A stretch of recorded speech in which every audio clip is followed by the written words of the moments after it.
Welcome back to another episode of Disciples of Truth. This week we welcome back Daniel on. Daniel from Cyanesis.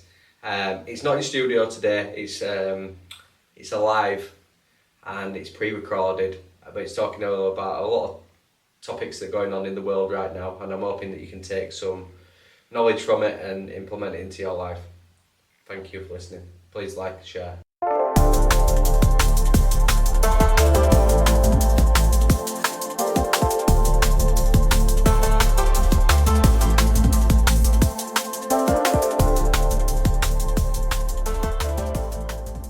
I don't know if you know. And yeah, it was very, very nice up there. Stockholm, super clean. I saw like two pigeons in total. I barely saw any pigeons, barely saw any homeless people. I went to so many churches, and I even went to this one nightclub as well. Met so many people. Yeah, people there pretty friendly, pretty nice. It's just a bit shabby with the vegan food, but it is what it is. Yeah, yeah. How long have you been vegan then? Um, since the end of 2021. Yeah, I Yeah. watched one video from John Rolls, what's the healthiest diet for humans? And then immediately I was like, after that one video, Yeah. You've never revisited it? No. I've ate meat once since then, and that was a few months later when I was with my partner at the time. Um, they were going through some trials and tribulations with Chinese medicine. And it's Yeah. funny, the more I study Chinese medicine, the more I disagree with some little things. Yeah. So I decided to eat it, but like a piece of a cow. Yeah. But no, ever since then, I've had like a few inconveniences with like milk and dairy in certain things, but that's basically been since late 2021. Yeah. Yeah. And the people that you're knocking about with, are they all vegan as well? Or is it uh, Not really. they- Some are, most are, to be honest. yeah. But not all, not all. Yeah. So just find it like on the most part, I am like eat vegetarian. But like last night we went to Five Guys and because I've gone out with friends and I'm finding the hard transition of going to the same, knocking about with the same people and not slipping into them holes. You know what I mean? Yeah. And same with like I watch all you, and it's I'm not trying to compare myself. Like I see how disciplined you are in that area, but then I think you're not living with like all my family in this house. I have two children and a wife, and they all eat meat, and I have to prepare meals for them. Like I can't say. I don't want to be a dictator and say you can't have this and this ain't coming in the house because you've got to give them the free will as well. Hmm. It's challenging. Oh yeah, very challenging. It's weird because it's not so much the actual meat itself or the plants itself. It's the reasoning behind it. Yeah, And you can reason pretty easily with yourself that you don't want to eat an animal that's been murdered. It has no other, point to live here than just like anyone else, to be honest. And then yeah, trying to put that reasoning across to someone like, hey, the plants have all the minerals you need, all the amino acids. There's literally nothing you need from an animal. hmm, It's hard to put that through. Actually, it's not hard. I take that back. It's actually quite easy.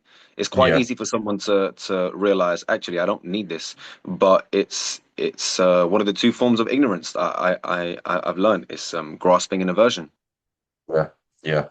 No, I think even after you've had it, you feel a lot denser. Your state of awareness is definitely shifted. Um, yeah. So, what are you most excited about now that you're working on?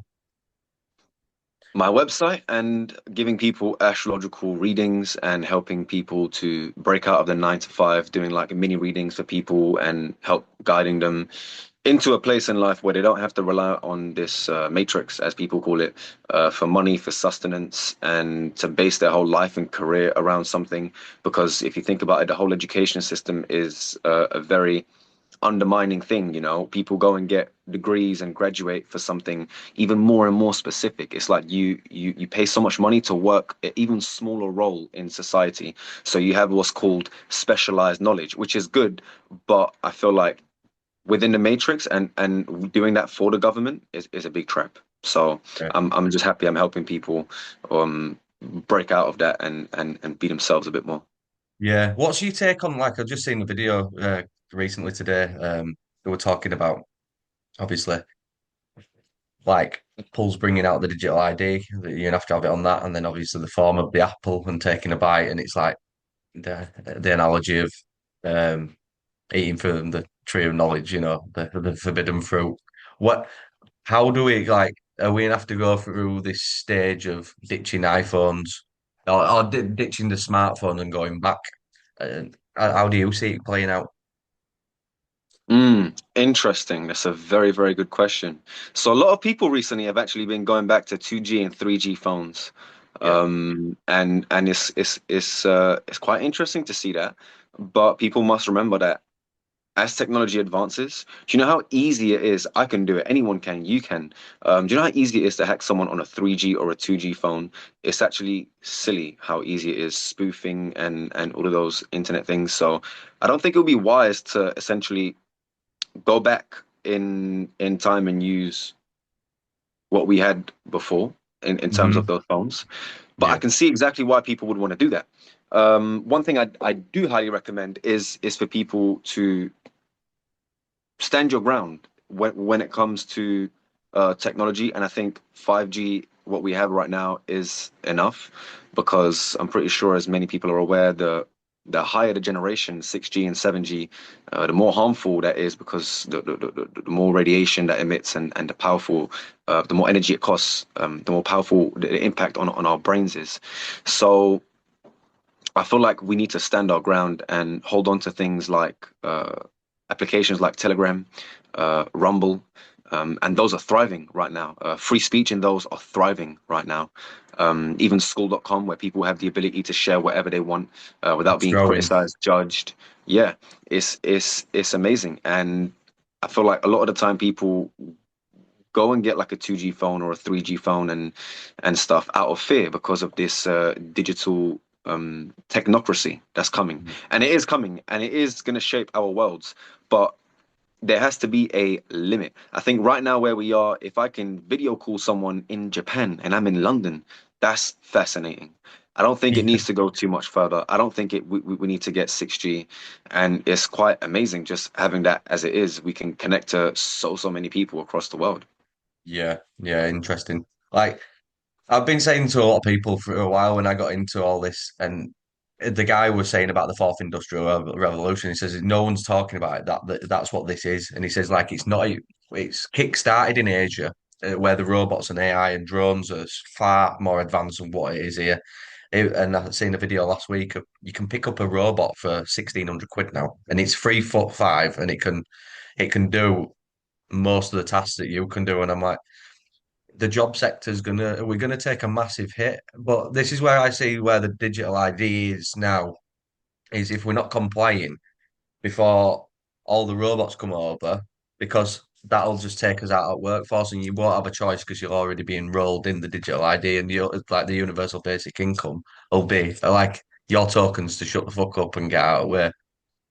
Um, Mm, but because I think what this where this where technology is going so great now, if used right, AI and robots and drones or whatever, and we live coinciding with it, it'll be a brilliant thing because it gives us more time to study astrology, to be more creative, to do the things that AI can't do. And I think that's what they're scared, like the powers that be, they don't, they're very scared and very aware that this is where that split's happening. I don't know what you think your take is on that. I agree to a certain extent that when we use AI and robots and machines, and that's crazy that they're making them now and they have them parts of Asia. I think it can definitely help us when we look at machines in a way where it's like, okay, how can I use this machine? How can I create a software and a hardware that go hand in hand that can help me with my gardening, that can help me with my work, whatever it is. And then we find ways in which it can help us, but not do all the work for us. Then that's Mm-hmm. amazing. We currently have machines in gardening, for example, that can take the temperature of the greenhouse of the building and look at the nutrients in the soil, and that is such an amazing thing. But to have those same machines now spray pesticides and measure, oh, this plant pot doesn't have enough of this pesticide, let me go spray some more in there. That's where it goes wrong. And this is the same thing as spirituality and dualism. You can use things both for the good and both for the bad. So there are always people who will be against technology and against technocracy and AI, which I completely understand.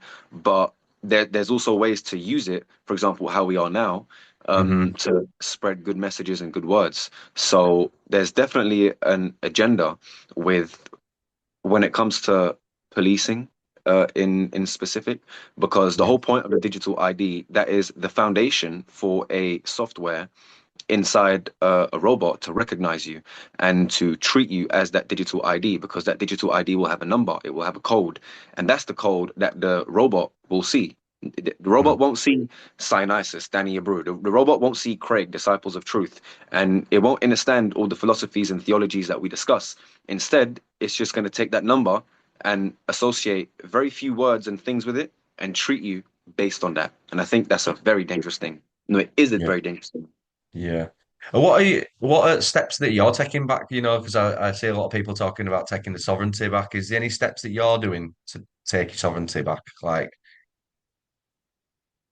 At the moment, I think the best thing that anybody can do is just inform themselves on what is coming.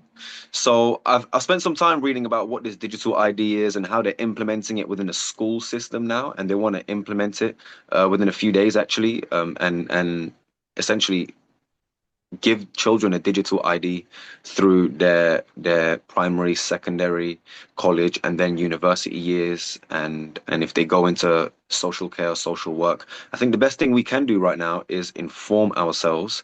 The second best thing is not comply. And the third is to sign any petition that goes against what we think would encroach on our privacy and rights.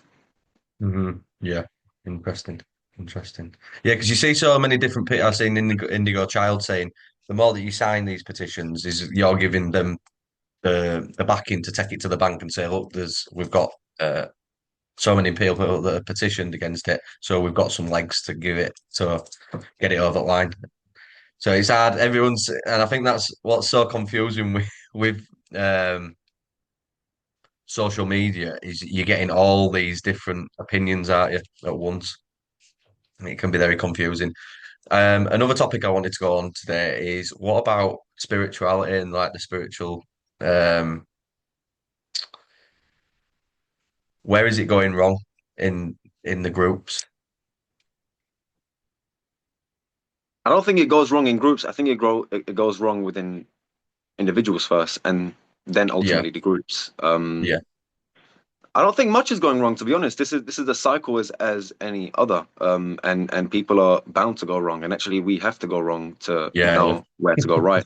I think that's I think weirdly it's a beautiful thing to see people like bump their heads against the wall and realize that, hey, maybe this isn't the best sort of thing or the best way of life or the best thing to be putting out there.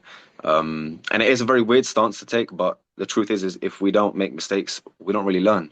yeah, Um, at least for a lot of people, some people have insight and foresight into what they should and shouldn't be doing, and that can save them from a lot of trouble.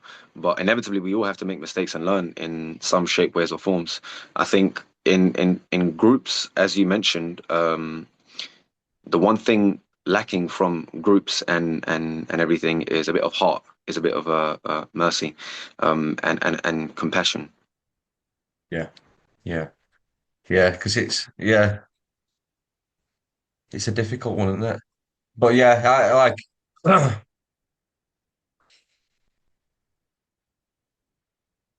just trying to think now. My mind's gone blank. Um, because I think as well, going through, what's your views on like the lone wolf stage as well? Like I've seen a lot of people talking about it and saying, yeah, it's good and maybe it's bad.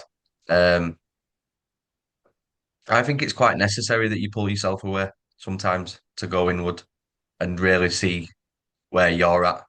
I think that as well, the hard part is challenging when you're going through these notions and then you're going back into the same settings with people and it's not chiming, Mm. if that makes sense. Like I love my mates. I'm not been out with my ages. Like someone asked me the other day about what do you do for fun, and I had to sit back for fucking 20 minutes. Like, what fucking do it? Apart from being with my kids and that, what do I do for fun anymore? Like, it's just got too serious. So we went to a gig last night. It was lovely, but there's obviously the no drinking aspect is still a alienated thing for me. Whereas they're drinking, I'm not, and it's trying to tap into this new identity. It's you're trying to merge yourself, and it's still feeling a bit weird. Is Mm. it? Do you still drink or do you do you participate? Alcohol? Yeah, Not at all, no. no. I'll have a beer once in a while when I'm out, but not at all. Like I had a beer in Sweden because I've obviously never been there. So I had I think a beer or two there, but before that, I think I generally don't remember the last time I drank alcohol. I tell you what, it wasn't this carnival just passed. It was the other one last year. Yeah, I think last year or the year before that. Yeah, Um, yeah. I went to an after party and I drank a bit of vodka and some mango. And that was the What's the last thing I remember. concoction in it? Yeah. And that was the last thing I remember. My body just gave out. And I knew drinking that I shouldn't have, and I didn't even drink a lot. The funny thing is, I did not drink a lot. But I think what it was is when I smoked after that. I think the Mary Jane sent it somewhere else because I do smoke, especially in the spring and summer. Now in the autumn and winter, I'm not really smoking too much at all. Yeah, But that was the last time I drank properly or anything as heavy as vodka, and it was very uncomfortable. Even drinking it, I felt it just burn my esophagus and just enter my stomach and completely burn. But the thing is, alcohol does have its benefits. For example, when making herbal medicine and other things, and if you go to Eastern Europe and certain places like that when it's very cold in the winter, it can warm up your body and warm up your engine if you have a very small amount in the morning. So there are certain benefits to it as it can kill bacteria and things, but definitely not on a night out for me. yeah. What kind of benefits do you get from cannabis then? Using? Me is socially. Socially, Yeah, I feel more at ease. I feel connected more. It makes me react more out of my heart than my mind. And that's why certain people are afraid to take substances because they're afraid to know themselves and different parts of themselves, at least in my opinion. yeah, I'm quite well experienced with cannabis and it's something that, at least for me, it works wonders in the social realm and just in partnerships as well. I've experienced a lot of cannabis with partners, having sex with partners on cannabis, going out yeah, to seeing certain gigs and listening to music, and mushrooms as well, but more so cannabis. It just gives you a different perspective, but it is good to know that that perspective comes from cannabis and not really from thyself. So it's good as an experience to take in. yeah. So I found it the lack of motivation goes with me sometimes with cannabis, or it's like I get mind blocked. Like I've noticed it over the last couple of weeks. The brain just doesn't want to it's not as connected. But also in the same stamp as doing that, when I had I knew for that 2 week I just needed to chill out and just be a bit more grounded and just able to be relaxed and not try problem solve everything. Because I live up a lot in my head, always trying to problem solve. And it was just nice to just sit back and just go, no, not every week needs to be full on. Yeah. But That's the no, thing with cannabis. Some people really have a good time with it, and some people really have a bad time. What I find is what you said. Either some people take it and they are super relaxed, right? And sometimes other people take it and their anxiety kicks in, their blood rate and their blood pressure goes up, their heart starts beating faster, they start secreting more sweat, they start thinking more. So it really just depends. And it's funny that, cannabis has this certain relationship or fame about it taking away forms of how can I say, just your passion, right? It has a fame of taking away passion, and actually cannabis is ruled by the sign Capricorn, and Capricorn is a sign that deals with career, fame, and hard work. People who have very heavy Capricorn placements or stelliums in Capricorn, and a stellium is basically more than two or three placements. yeah, They're very hard grafters. They work hard, and it's funny that cannabis is comes from there, and it either teaches people how to work harder with sativa or indica, or work less. Yeah, yeah. Know when to step back. Yeah, exactly, exactly. It's very funny, that one. What are you how could the everyday person learn something from astrology? The everyday person, interesting. Yeah, First, I would say to learn the days of the week and why we have 7 days of the week and why there are seven main gods or planes and planets, as some people call it. Um, Notice the subtle energies that you are able to play with. It's good to read books and take in information on a Wednesday. It's good to take care of your beauty and your health on Mondays and Fridays, as that's the moon and that's Venus.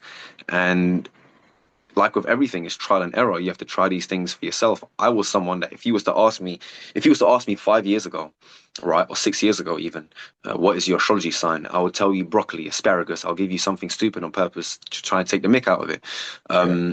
But sure enough, you give yourself that time to study it and to notice it for yourself. Don't believe in Hmm. anyone. Do it for yourself, and you'll notice that everything has a purpose and a meaning. So I think the everyday person should simply start with the days of the week and with reading into their north node in astrology, especially their north node. Out of everything in astrology, astrologers give a reading to someone and tell them, yep, this is what you are and this is who you are, basically their behaviors and their characteristics, which everybody already knows. But what astrologers really should focus on, and people who are really interested in astrology, or if they think astrology has nothing for them, is to look at the North Node. Yeah, yeah. Interesting. What's your take on that Atlas 3 that's in the sky, I reckon? Oh, Right, what's your Atlas. take? Yeah, Oh, you asked me this on purpose. You know me. yeah. So yeah, many people are going crazy with Three-Eye Atlas, and rightly so, because around that time I was in Sweden and I gave myself a bit of an empty stomach, and I didn't meditate. I'm not a very big meditator, um, but I did channel that connection with that Three-Eye Atlas, right? And as you know, I'm someone who doesn't believe but knows that we live in a geocentric realm.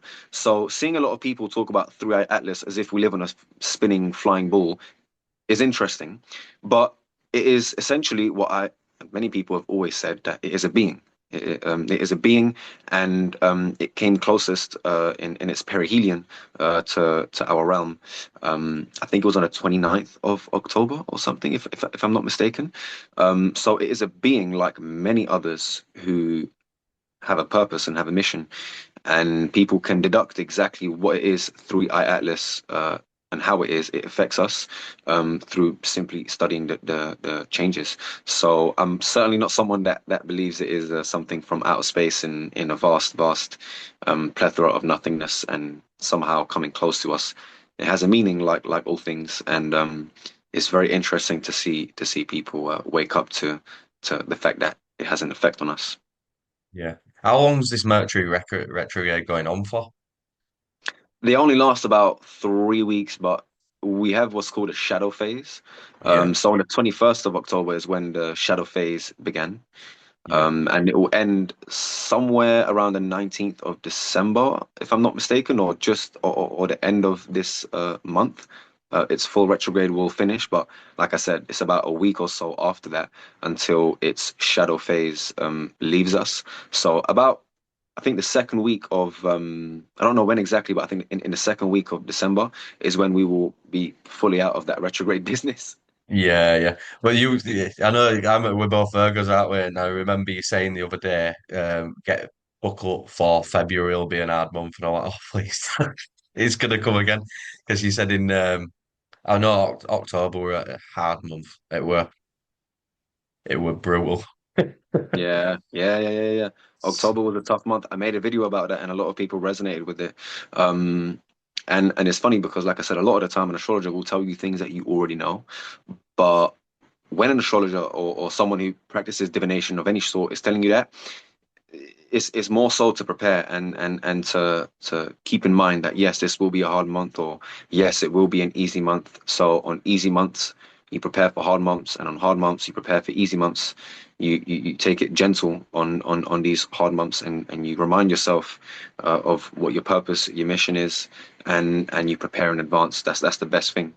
In what way would you prepare it? Like, say, you know that February is going to be quite hard. What steps would you take to then? You can't avoid it because obviously we're supposed to go through these trials and tribulations. It's just that's what's supposed to happen. But what would you try and make a softer landing? Mm. Firstly, it would depend in which way it's going to be hard. For example, let's say this October, Saturn was going to go retrograde, right? Actually, it's coming out of retrograde very soon in a few days, which is amazing. I'm so excited for it. But let's say Saturn was going to go retrograde. Immediately, you have your house of Capricorn, which is your careers, Mm. fame, anything to do with the earth element.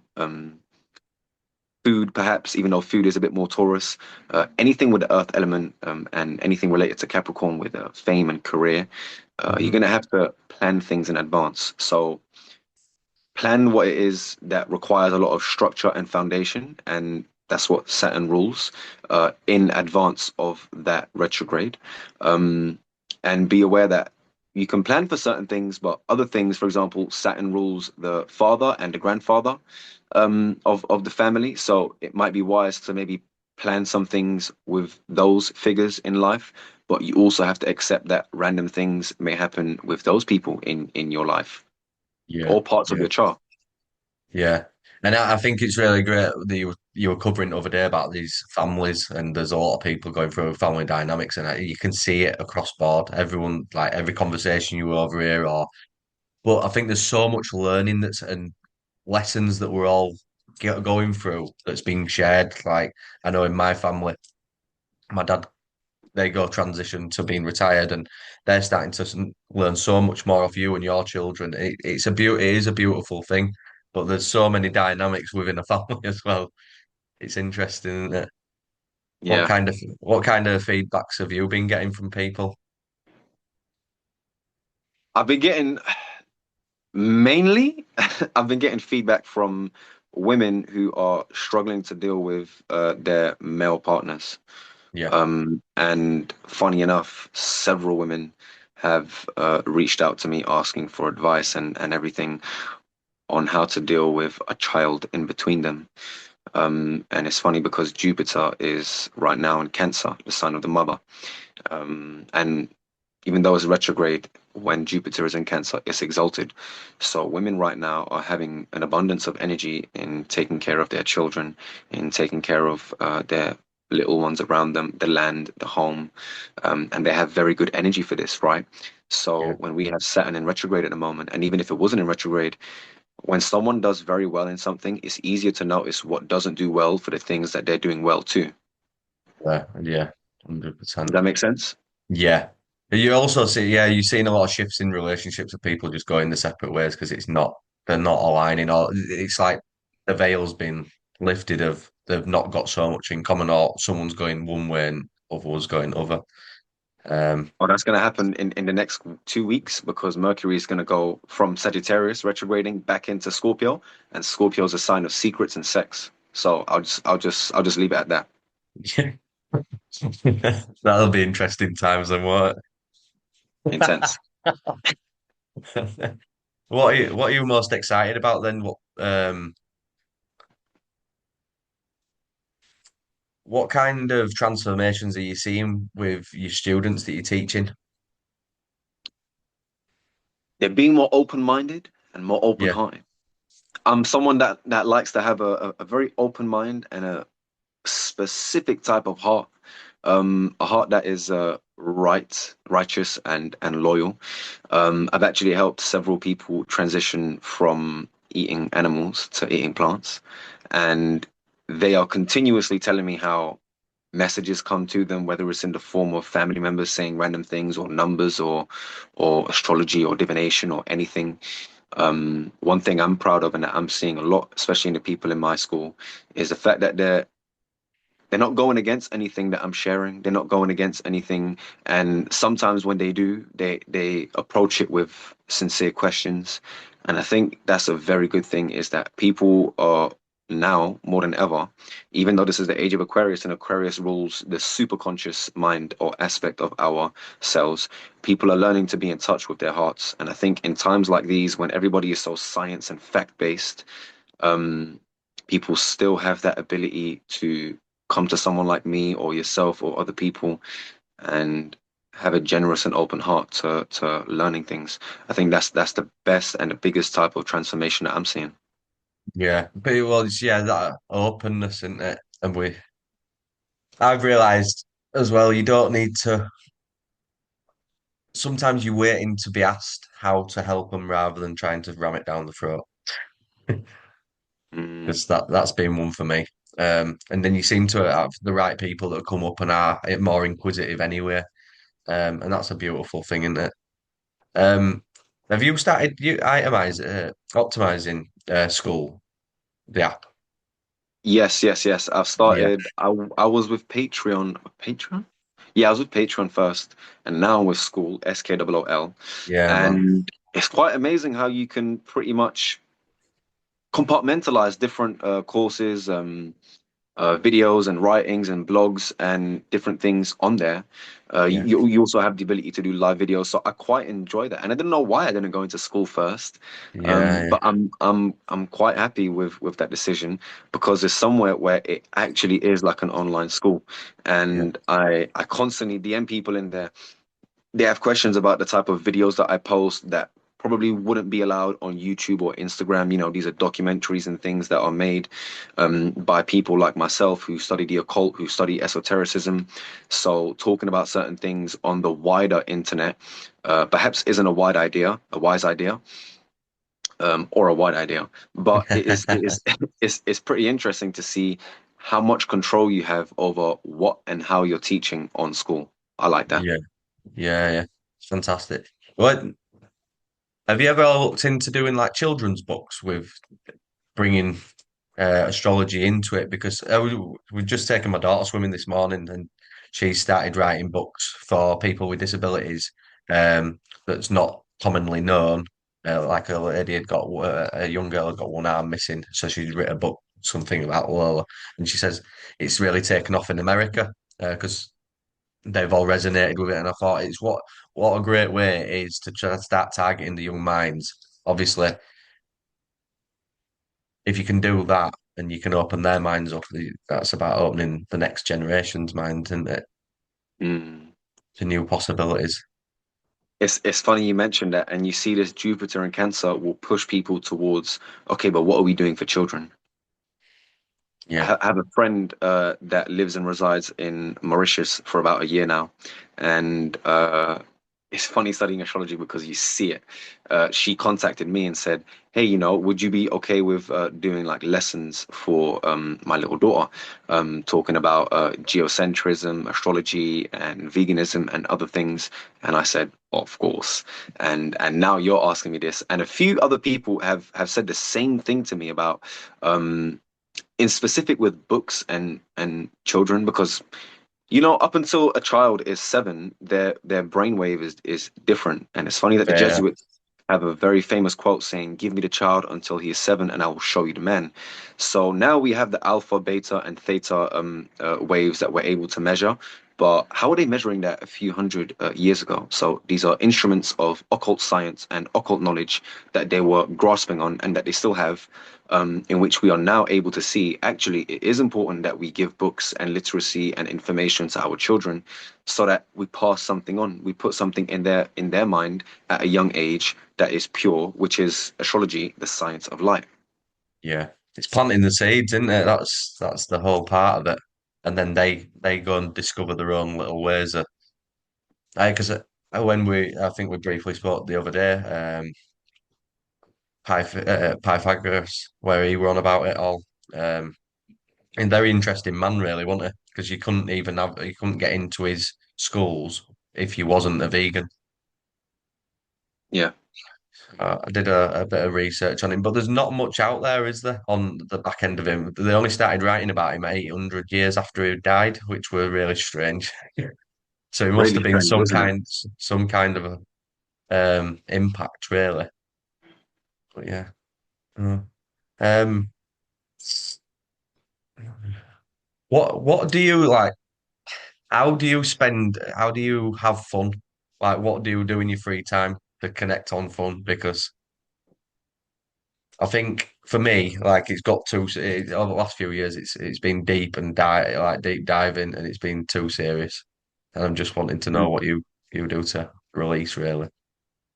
Yeah. A lot of people ask me that. They say, "Oh, yeah, you're a spiritual person. How do you have fun?" Because this idea of having fun is always seen as a taboo thing in the spiritual community. Don't go clubbing, don't go drinking, don't do drugs, and don't do this and don't do that.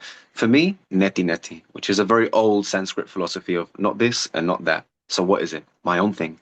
And I think that's what people need to tap into is their own thing. Don't go along with an image that says, oh yeah, you're spiritual, don't do this, don't do that. Sit in your house, be peaceful, be kind to everyone, and meditate and transcend and get out of it, escape some sorrow.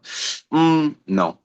Um, to be honest, there's two ways in which we have fun. And some people might disagree, but there's a giving way and there's a receiving way, right? We go out to somewhere and we go for a gig and we drink some alcohol and we have fun. The alcohol is the in. Now that in is not positive, at least not in my opinion. That type No. of alcohol, and that then has its own little alchemy within us, and then out comes the funny things we say, out comes the nice time we have. And no one can deny that because if you have drank alcohol before with friends and with people, you know for a fact that that was an amazing time. But just because that was an amazing time does not mean that it was an amazing time inside. Yeah. What it has like in terms of like effects on us, right? So for fun, I'm someone that enjoys music. I enjoy mainly is social. For me, it's Yeah. social. I'm someone that thrives off social activity, going out, meeting people, talking to so many. I talked to about more than 100 people in Sweden in like one day. I'd be on the road just like talking to a random Asian guy, then an African guy, and then a Swedish guy, and it would just be so many different people for me. And I'll be honest, I get a bit high off that. I get a little bit high off that because it's my 10th house sits in Gemini, and in astrology that means yeah, use your due diligence in communication. So I think everybody has their own little way of fun. Um, it doesn't mean not to use drugs. It doesn't mean not to use alcohol. All in moderation. I'm someone that would consume wine, for example, because it's vegan and it's plant-based. Um, if I feel to. Problem is, I don't really feel to. Yeah. Yeah. So I'm someone that's like, do what you wish to do, have fun however you wish to have fun, but bear in mind that when we have fun with things we consume, with things we take in terms of music, that then comes out in its own way, and that comes out in another fun way. And I look at it like that. It's good to have not a balance, but just an awareness that we must have some sort of a balance. Yeah. So like it's freedom of expression of your own self, and that yeah, yeah. And it's like I think it's been like number one thing for me has been around my kids and seeing how they have fun, and I'm also tapping back into that, and you reliving your youth within that. So it's quite yeah, like even going to the play gym the other week were absolutely brilliant, and then just playing random games with them, and that's more of like stepping into fun. Yeah. Um, what does the future hold for you then? Do you see yourself up on stage being a leader, or are you quite happy doing the online stuff, or what is it? What's your vision with it? Interesting question. I definitely see myself in a role of leadership, something that involves communication and a very big, hardworking career.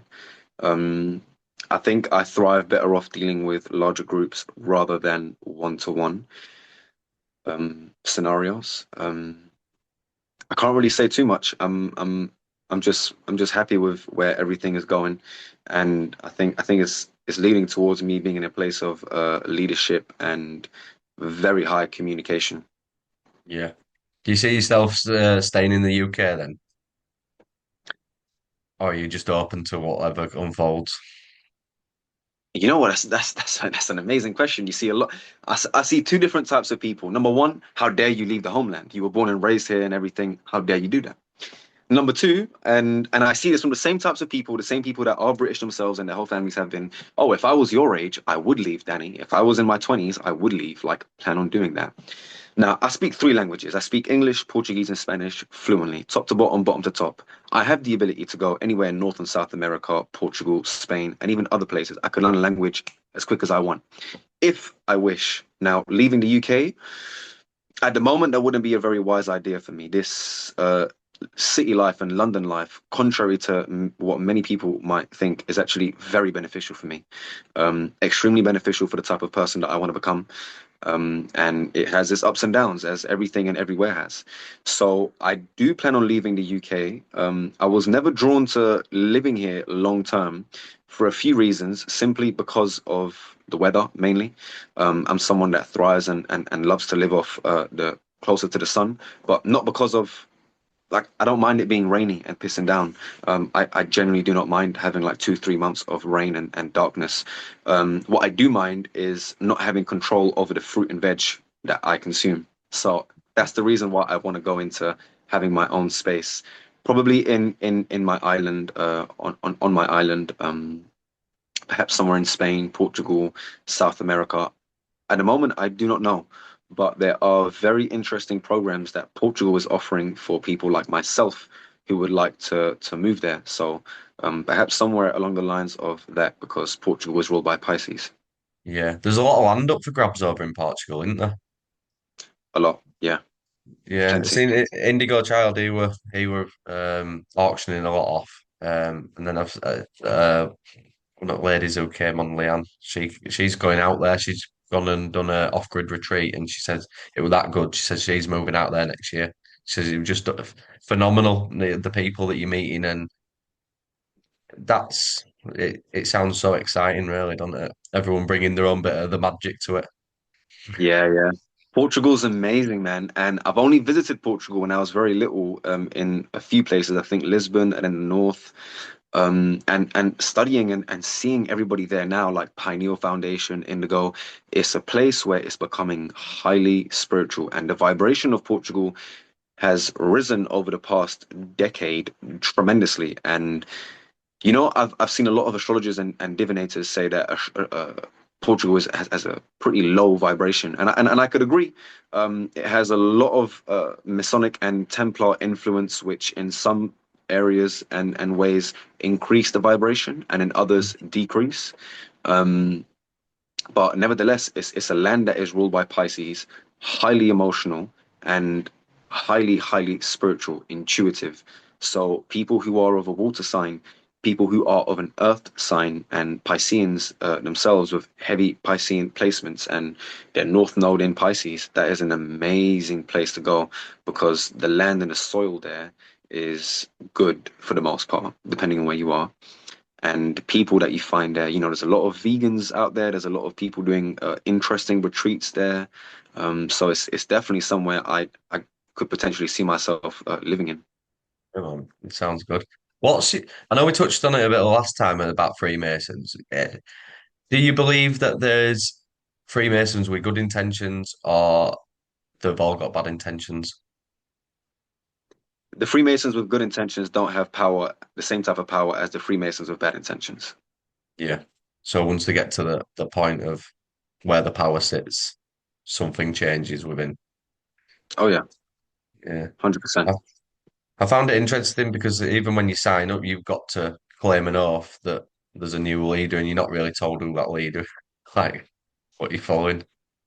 Yeah. Well, It's that's the like, point of Freemasonry. They tell you before you join, you must believe in a higher source. So the whole point of it is that they want you to believe in something higher and more powerful outside of yourself. yeah. And you're giving up your power to that as well. It's interesting that you've well, it's funny how it's going to play out in it. And I see, how do you see religions playing out at the moment? Because there's a lot of Christianity stuff about in there. Like, and I think some people are getting real. I see it being quite scary in some instances that it's that I'm right and you're wrong game, which is it can be very dangerous. There's no trying to word it right without pissing people off. There is no way to word it right. Yeah, it's just like there's a few people. It's like you must accept Jesus as your Lord and Savior. Like that sounds like a forceful energy. I don't have to do anything, Like again, it's something outside of you. What's your take on it all? And where's it come to a head? Honestly, in my opinion, I think there will be something along the lines of what's called a Project Bluebeam that is going to come along and shatter religion, shatter people's religious beliefs, and very few people will even grow stronger from an event like that. Especially within Christianity, I feel there's going to be a surge in highly spiritual Christians, but nevertheless, I feel like for there to be a one world order, people need to feel like we are all one. Now, how are we going to feel if we are all one if practically half the world is Muslim and half the world is Christian in the Western Hemisphere? So it's going to be a very, very big battle in a way. But whether it's through World War III or whether it's through a Project Bluebeam, in which people then hand over their belief and their power to science and the heliocentric system, and that, oh, finally, look, there's this race from somewhere out there that has approached us. There we go. That's a lot of Christians and a lot of Muslims have exited the chat, and it's going to be this science which is going to be a higher form of religion. So that's where I see things going is what they've always been trying ever since the ages of Isaac Newton and Pythagoras, the early Freemasons, um, is trying to make science a religion, to establish that technocracy. Yeah, yeah.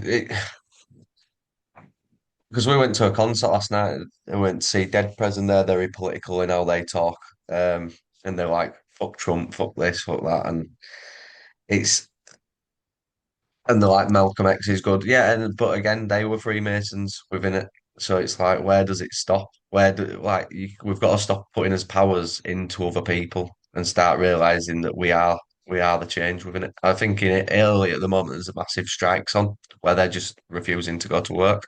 It's not, and they said the revolution won't be televised because it's popping off left, right, and centre. Is it Nepal that they also threw over the government? Mm, And they in the same day they got telegram and they voted in a new prime minister.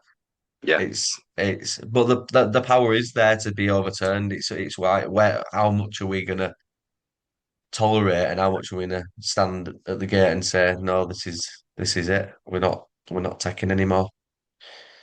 It's interesting to where that's gonna come in. yeah. I think many, many people now.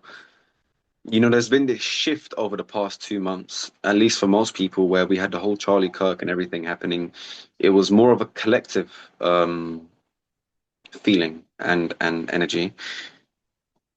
And I think now it's starting to shift slowly back to your individual selves. Yeah, And then we will see this happen in waves. We will see this happen in waves, I think, for the next 8 years. yeah.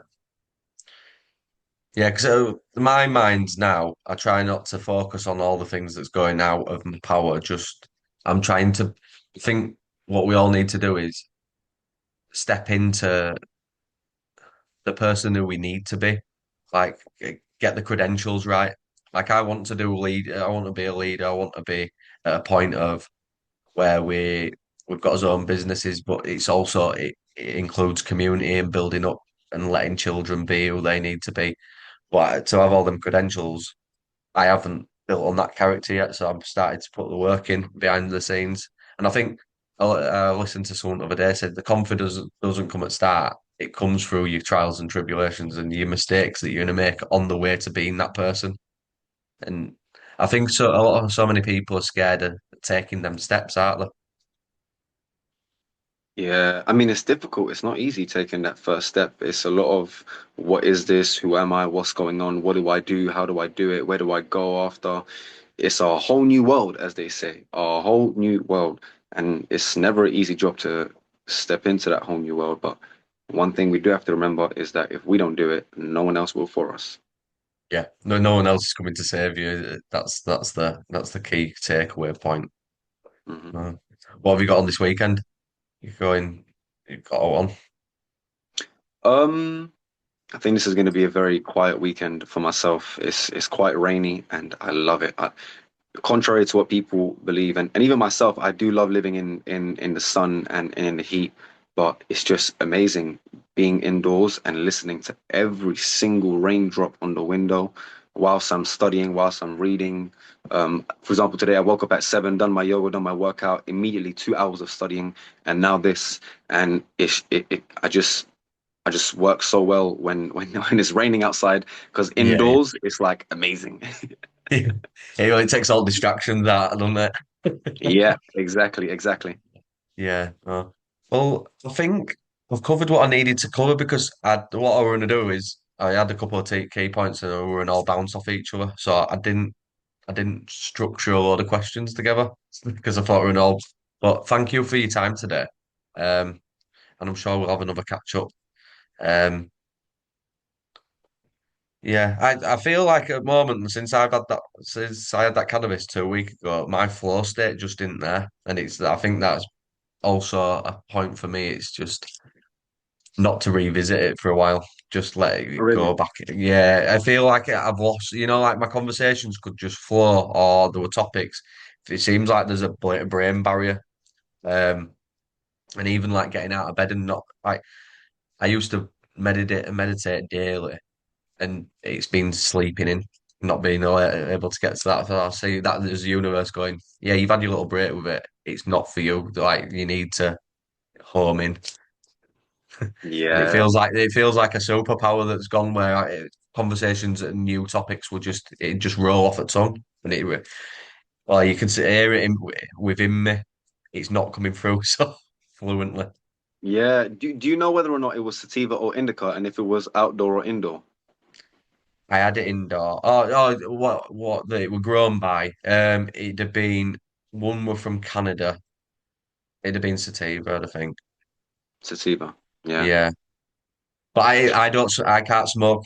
I don't want like it's so hard to get a low strain because I like it's not even about getting the stoned. I like the taste of it. So I don't want it to blow my socks off. But everyone who sells it around our area is like, oh no, this is a strong. I don't want that. I don't want I, that. Yeah. I don't want that head numbing Same. shit. I want the nice, chilled smoke that tastes nice. And Yes. because I knew I smoked in my teenage years, I smoked it religiously every day. We started on solid at first, and then we went on to skunk, and skunk was just too strong. It got too strong, and I was just Oh, yeah. I know. I had those days as well. Yeah, I lost countless jobs of not getting out of bed. I just couldn't get my ass out of bed. So It you it live and just it learn. just adds such a heavy like weight to you that skunk. And one thing I realized is because at one point I was like, no, F weed, it's the worst thing. It makes you lazy. It doesn't let you do this. It doesn't let you do that. But actually, I've come now to understand that now that I have purpose and a plan, and I've I don't want to say woken up to something, but it's what people understand, what you give the image of when you say awaken to something.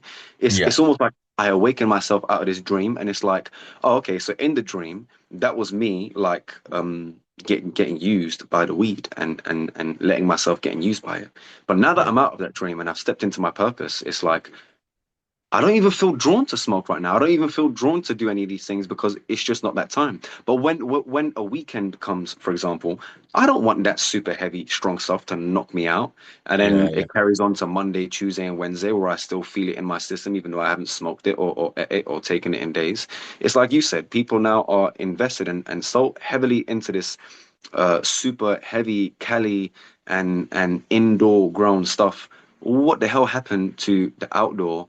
and the very light, normal stuff. And every single time, and I mean this, every single time that I smoke the outdoor stuff, the things that were grown outdoor, I've never had a bad experience with that. Yeah. Well, next time I meet, I might have to get a bit off you.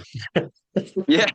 The Well, I don't even know anyone that sells any of the outdoor stuff. It's just once in a blue moon, I come across yeah. someone who has it on them, and then I'm like, I just want to try it because I'm like, is this really the outdoor stuff? And when I inhale it, it's like it puts me in a certain state of vibration, and I'm like, this is what it's like. So Do you, I just recognize the cannabinoids in my system more and more.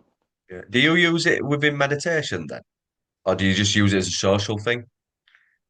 I have used it in meditation, Yeah. and it's given me some good and some bad experiences. Yeah. Sometimes I've had cannabis and smoked cannabis and meditated, and it's given me a bit of anxiety, or it's raced my thoughts, or it's raced my hearts. And other times, to be honest, it's I wouldn't say it helped my meditation, but it made my meditation a bit more smoother. So I guess it helps in some shape, ways, or forms. But I Yeah. think the best way to use it with meditation is not smoking, is consuming it within an edible. Yeah. Yeah. Well, I was speaking to someone the other day and he says he puts it in with his teas. Like, Yeah. he says that's quite a good, which I've never tried. But Oh man, last time it monged me out. I was just sunk back into the chair and like, yeah. I like I, that word, I, mong. Yeah, in a tea, if you take a pot and you take some grinded cannabis and you put it in there and you put like some coconut oil in there as well, just under a teaspoon or something like yeah. that. It's a good amount. And you boil it for about 30 to 40 minutes until it starts to take the color out of it. And it's decarboxed and you see like the brown and the dark green come out. That is when you can have it in a tea. But I warn you, that tea cannabis is no joke. Is it? Yes, that's no joke. A few times, I think one of the past couple times I went to Carnival, me and my friend were at my house, right down there in the kitchen, right in my house, and we made an amazing. We had very good herb, and it was from the government. It was legal herb that they grow over here. Yeah. Um, and boy, I had some of that tea, and it completely knocked me out. It doesn't matter what sound system I walked through in Carnival, Rampage, non-Rampage. I was just there like, huh. Hit them. Yeah, it was a bit strong, but now I know to just have it in moderation. That's something I wanted to touch on. The 13-month calendar, do you think that's got a chance of coming back in the whole like reset kind of thing? Just because 13-month calendar. just Um, because I know the women's cycle changes around it, and I've started to look. If you look at ancestors, and we've started to we studied like fourth when the enemas, we started to watch the birds, and we watched how they did it, and like, oh, we can do that. I've started to look at peaceful animals that are led well. You look at ant colonies and you look at bees, how they work. They've got the female, the leader, and everything seems to be harmonious within it. And I thought, well, if you're teaching women that the menstrual cycles are actually following the moon cycles, is a more feminine, and everyone says there's more feminine energy in the world.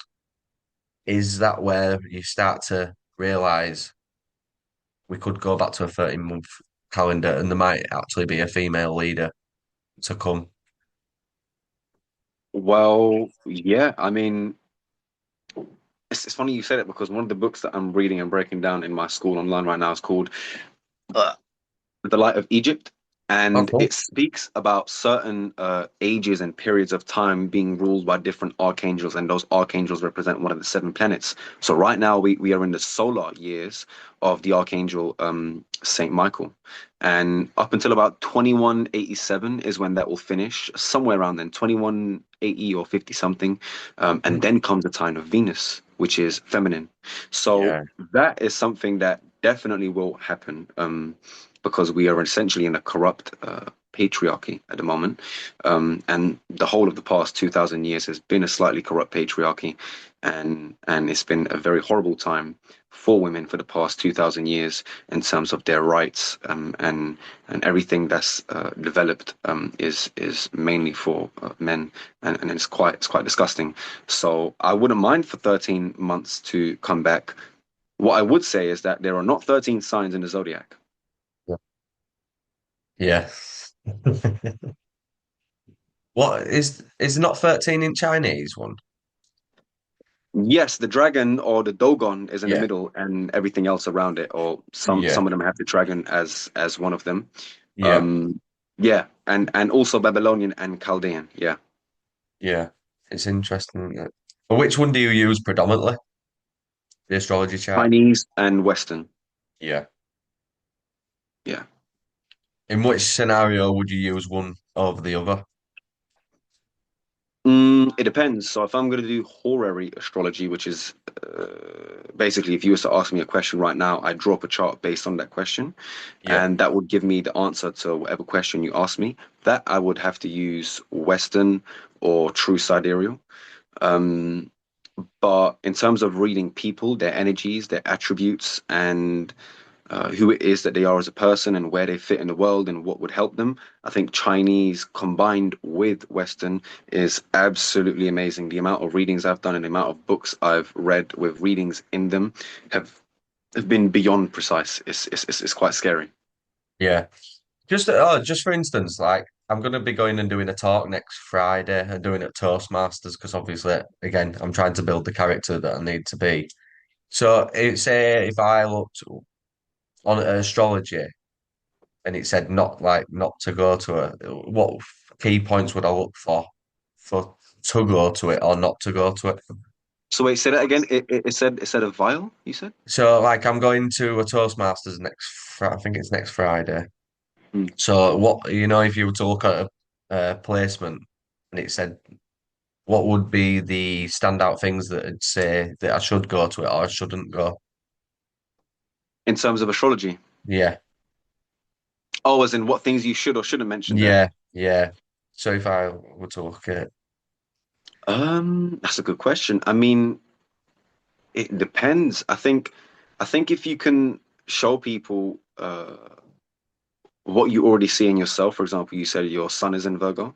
yeah, Um, Talk about your sun, moon, and rising, and describe who you are and your actions, and maybe pick up from some people in the crowd and find out their placements, and just describe to them little things about that sign, and maybe people would be influenced to maybe research more, because very quickly and soon enough people will start to realize that astrology is a science and not a pseudoscience, and the basis of, for example, the sine wave in maths comes from astrology, and so many other things. Is quite interesting.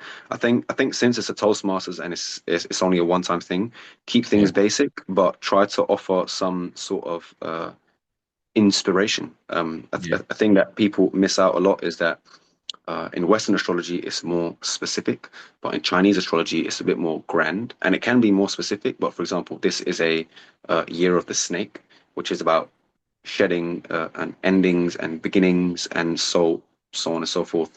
Funny enough, this year also comes to a number nine, which is the last number. Numbers really and truly only exist from one to nine, um, and the rest is just pretty much repeated, or zero to nine, and the rest is pretty much repeated. So if you could show people about how, oh, Chinese astrology says that this is a snake year, lo and behold, a snake means shedding the skin of the snake, wisdom, the serpent, the kundalini, so on and so forth. I think people will be much more inclined to listen to something like that rather than the specifics of Western astrology. hmm Yeah. yeah. Interesting. Is there anything else that you'd like to share with audience today? Anything that you're going through or Mm, Good question. I highly recommend everybody to look into their North Node in astrology and align yourself to the North Node. And I think if people do that more and more, they will break out of the need for anything outside of them. yeah, yeah, Yeah, I think that's all. yeah. No, thank you for your time.